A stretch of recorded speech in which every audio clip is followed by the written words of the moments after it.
Eldon House was built in 1834 for the Harris family, which consisted of John and Amelia Harris and their 10 children. Millie kept the house almost as a time capsule from the late Victorian period. And so when people walk into the house, they are often surprised in that it's not been restaged in any way, unlike many historic home museums. The beauty of Eldon House is almost exactly everything you see belonged to the family that lived here.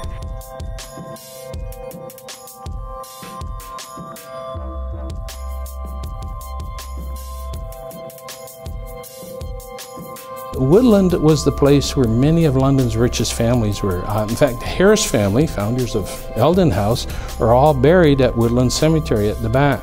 And the most famous is the Pixley Mausoleum. And the Pixley Mausoleum, the lady who that was built after, was a very famous star of the silent stage and I think early silent movies. We don't know how it happened, but we noticed that the deer disappeared from the Sifton Bog and showed up at Woodland.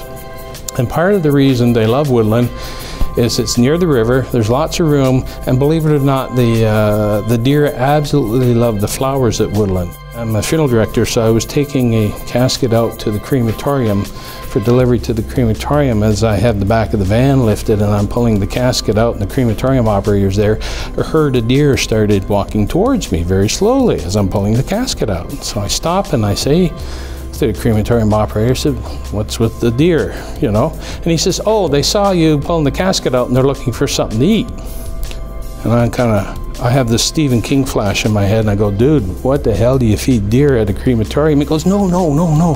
He says, "Flowers." He says, "You got funeral flowers?" I go, "Yeah." He says, "They love the flowers. They eat the flowers. They expect you to feed them flowers after you bring the casket out." So I was like, okay. So sometimes, deer love eating the flowers at Woodland Cemetery and everything else.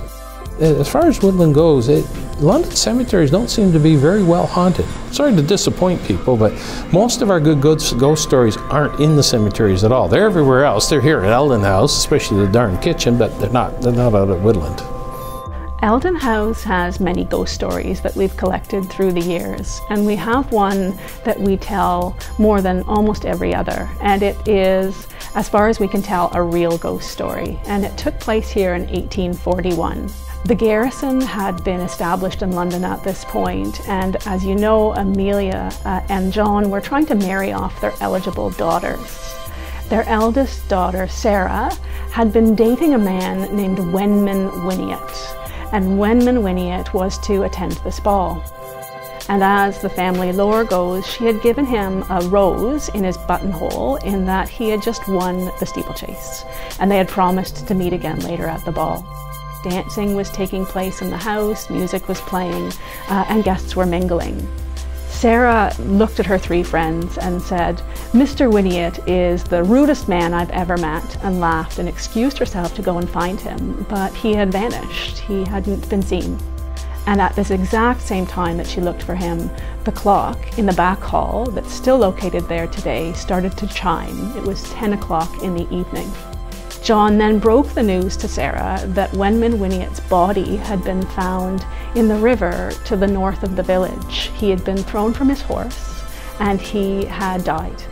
And when they prepared his body for burial back down in the village, they found that his pocket watch had stopped at 10 o'clock, the same time people remember seeing him here at the ball at Eldon House. Ghost stories are important to London's heritage in that in any look at history, we're talking about stories, things that have happened in the past, or how people associate with things that went before.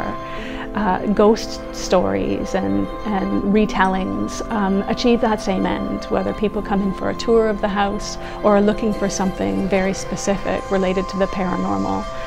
We're always keen to tell our historical stories.